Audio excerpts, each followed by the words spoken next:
The first thing my boss said after hearing my son was in the hospital was, "Before you leave, I still need the Silverline report cleaned up." Not, "Is he okay?" Not, "Go be with your family." Just the report. Like my kid was a scheduling inconvenience. And the crazy part? I almost sat back down and did it. That's what 6 years at Blackwell Strategy Group does to you. It rewires your brain until your first instinct isn't fatherhood or panic or anger. It's compliance. I remember standing there outside Conference Room B with my laptop still open under my arm while Adrian Mercer adjusted the cuff of his charcoal suit like we were discussing printer toner instead of my 10-year-old son being rushed into emergency surgery. "You can finish remotely afterward," he added casually. "Client needs revisions before morning." His voice stayed low. Calm. Corporate. Which somehow made it worse. Around us, people suddenly became very interested in their screens. Nobody looked up. That office had perfected selective blindness. I stared at Adrian for maybe 2 seconds too long, and he noticed. You could always tell when he felt challenged because his chin tilted upward slightly. Tiny movement. Real subtle. Guy practically communicated through posture. "Problem?" he asked. "No," I said. Then I nodded like an idiot and walked back toward my desk. Yeah. That part still bothers me. Not what he said. What I allowed. Outside, rain hammered the windows hard enough to blur downtown Chicago into watercolor streaks. Inside, fluorescent lights buzzed over gray carpet and fake wood desks and people pretending this was a normal Tuesday. My phone vibrated again. "Erica." I answered immediately. "How is he?" There was a pause. "Not a good one. They're taking him in now." Her voice cracked halfway through the sentence. "Tyler's asking for you." That hit me right in the ribs. "I'm leaving," I said quickly. "Okay." Another pause. Then quieter. "Cole, please don't let them make you stay again." Again. See, that word carried history. Because Adrian Mercer had been doing versions of this for years. Not loudly. That's important. Guys like Adrian don't scream. They don't throw staplers. They don't create scenes. They create systems where you slowly start apologizing for being human. When Erica had pneumonia 2 winters earlier, Adrian congratulated me for joining a client call from the ER waiting room. Actually said, "That's commitment." Like it was admirable.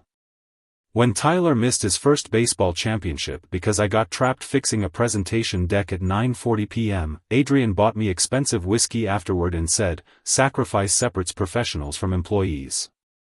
I smiled back then too. Fake smiles become survival instincts in places like Blackwell Strategy Group. By the time I shut my laptop that night, my hands were shaking hard enough I missed the zipper on my bag twice. Nobody stopped me leaving. That somehow felt worse too. The hospital smelled like sanitizer and burnt coffee. Tyler looked impossibly small in that bed. Tubes. Monitors. Pale skin. Erica sat beside him holding his hand while trying not to cry in front of him. She always did that. Protected everyone else first. Tyler looked up when I walked in. "You came. Man." That sentence nearly folded me in half.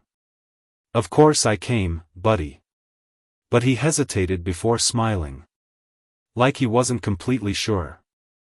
Kids notice patterns faster than adults think. The surgery went well. Appendix rupture. Complications, but manageable. Around midnight, Erica finally fell asleep in the chair beside Tyler's bed while I sat near the window staring at the city lights outside. That's when my phone buzzed again. Adrian. 3 emails. 1 Slack message. And finally. Need those revisions before 8 a.m. Client already frustrated. "No, how's your son?" No acknowledgement whatsoever. Just deliverables. I looked at the screen for a long time. Then something strange happened. For the first time in years, I didn't feel angry. I felt clear. See, anger makes noise. Clarity makes decisions. And once you stop emotionally negotiating with someone, you start noticing things differently. Over the next 48 hours sitting in that hospital room, I started replaying the last 6 years at Blackwell Strategy Group like surveillance footage. Every delayed bonus. Every client relationship Adrian quietly redirected toward himself after I built it. Every meeting where he introduced my work as team output until executives were involved, then suddenly it became leadership direction. Classic Adrian. He loved ownership when praise showed up and delegation when consequences arrived. But there was one thing Adrian valued more than status. Control. And that's where he'd made his mistake. Because while Adrian controlled people inside the office, he'd gotten lazy about what happened outside it. Specifically with clients. I managed accounts. Differently than most senior consultants. I actually built relationships. I remembered spouses' names. Kids' graduations. Favorite restaurants. Not strategically at first. That's just how my brain works. Turns out people trust you more when you treat them like humans instead of quarterly revenue. Over 6 years, I'd become the steady voice behind some of Blackwell's biggest accounts. And Adrian knew it. That's why he kept me exhausted. Exhausted people don't realize their value.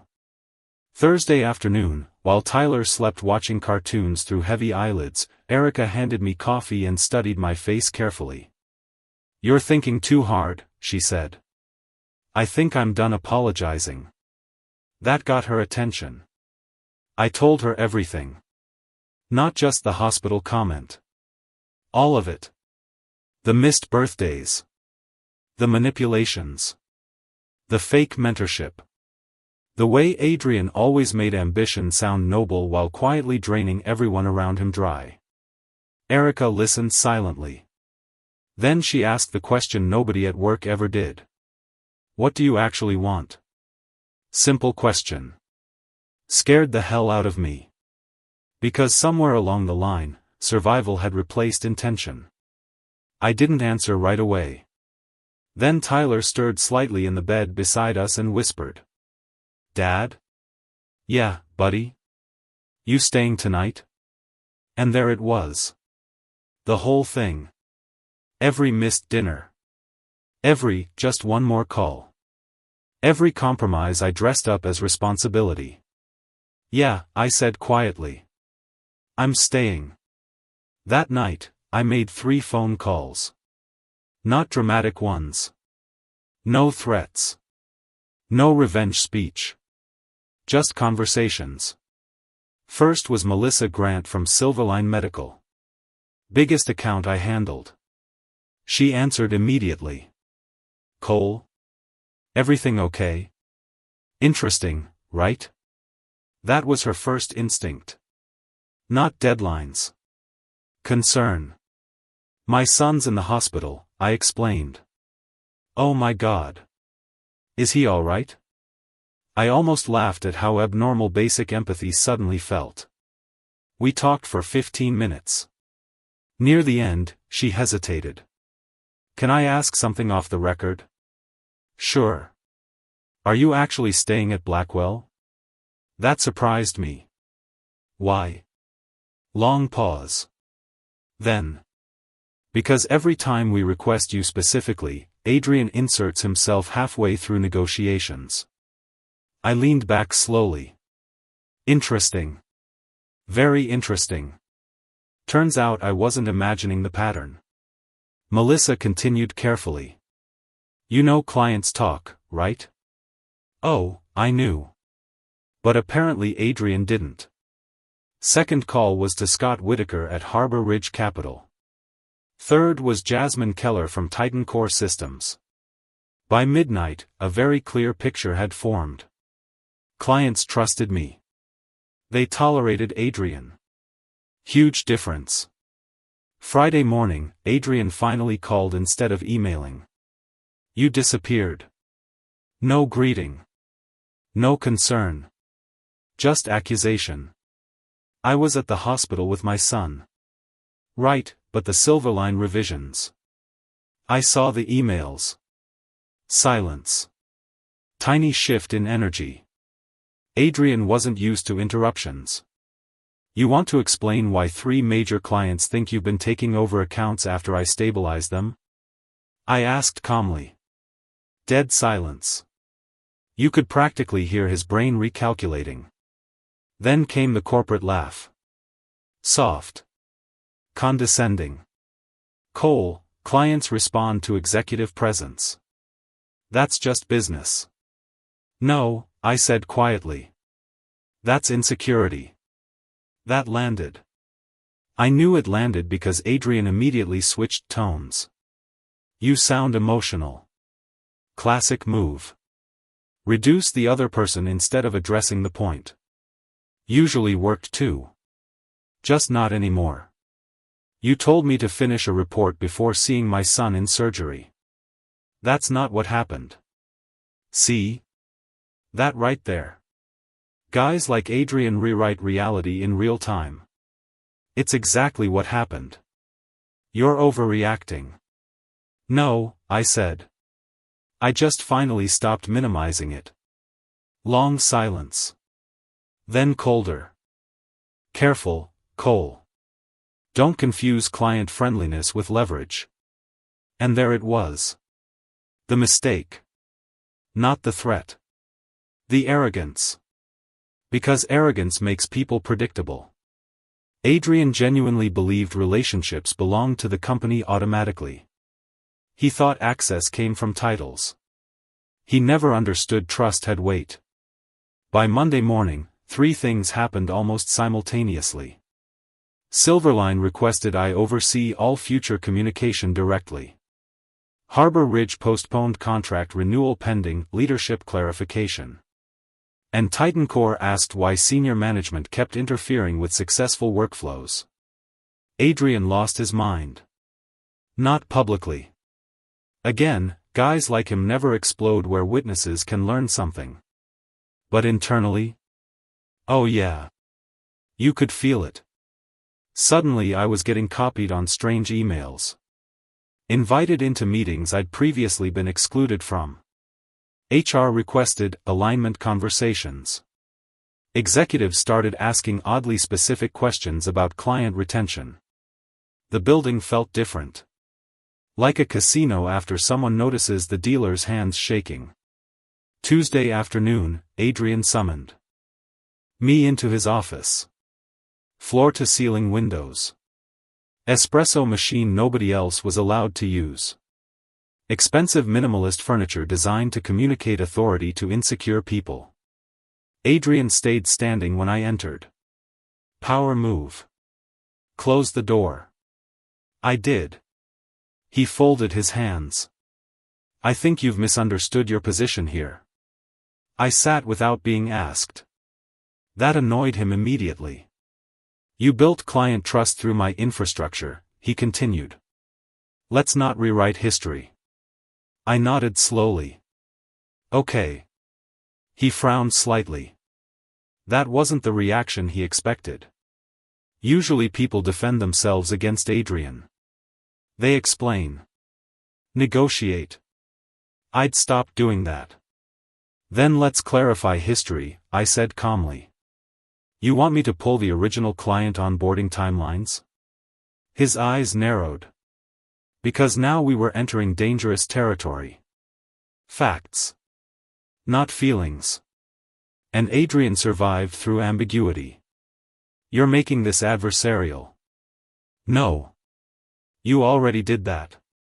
He walked toward the window. Another control tactic. Movement. Silence. Then finally. What exactly do you want? Funny. Same question Erica asked. Different man entirely. One asked from care. The other from fear. I want boundaries, I said. Adrian turned slowly. I leave when my family needs me. Silence. I manage my accounts without interference. His jaw tightened. And if that's impossible, I continued, then I think we both know this company has a retention problem coming. There it was. Not a threat. Just math. Adrian stared at me for several seconds. Then came the line. Quiet. Sharp. You think clients follow you? I looked him right in the eye. I think they already started. That meeting ended badly for him. Not dramatically. No shouting. Honestly, calmness scared Adrian more. Because calm people are harder to control. By Wednesday, 2 senior partners were involved. Apparently Silverline Medical had explicitly stated they would reconsider their consulting relationship if internal instability continued affecting communication. Corporate language is funny. Everybody speaks in coded threats while pretending not to. An internal review started after multiple clients referenced inconsistent leadership behavior. HR interviewed half the department. And suddenly people who'd spent years staring at their shoes during Adrian's little humiliations found courage. Funny how quickly silence collapses once power cracks. Turns out I wasn't the only one keeping receipts. Late Thursday evening, I was cleaning up Tyler's Lego set at home when Erica walked into the living room holding my phone. It's Melissa. I answered. Her voice sounded careful. Thought you should know. Blackwell reassigned your accounts. I smiled slightly. Did they? Yeah. Pause. We declined. I leaned back slowly. Meaning? Meaning Silverline requested you specifically. Wherever you go next. Man. That felt quiet. Heavy. Earned. Not victory exactly. Validation. Different thing entirely. 2 days later, Adrian Mercer was placed on administrative leave pending leadership review. Officially, it was about client communication concerns and team culture assessments. Sure. Unofficially, he finally pushed the wrong person too far at the exact moment his own foundation had already started rotting underneath him. That's the thing about status-driven people. They think power means nobody leaves. Real power is when people have every reason to stay, and choose not to. I resigned the following Monday. No dramatic speech. No mic drop moment. Just a printed letter and a quiet handshake with one of the senior partners. He looked exhausted. Cole, he said carefully, off the record. Adrian underestimated you. I almost laughed. No, I replied. He underestimated everybody. That was the real problem. 3 months later, I started my own advisory firm with Scott Whitaker as our first major referral partner. Small team. Flexible structure. No after-hours performance theater pretending urgency equals importance. Sometimes I still catch myself reaching for my laptop during dinner. Conditioning takes time to unwind. But Tyler notices when I stop now. That matters. Last week, he had another baseball game. Bottom of the 6th, tie score, nervous little face under a crooked cap. He kept glancing toward the bleachers between pitches like he was checking something. Or someone. Then he spotted me sitting beside Erica near the third base line. And relaxed immediately. That part nearly got me again. After the game, while we walked toward the parking lot under warm summer lights, Tyler grabbed my hand and said, "You don't miss stuff anymore." Simple sentence. Kid probably forgot it 30 seconds later. I didn't. Because sometimes the real revenge isn't watching someone fall apart. Sometimes it's realizing you finally stopped sacrificing your life for people who would replace you before your coffee got cold.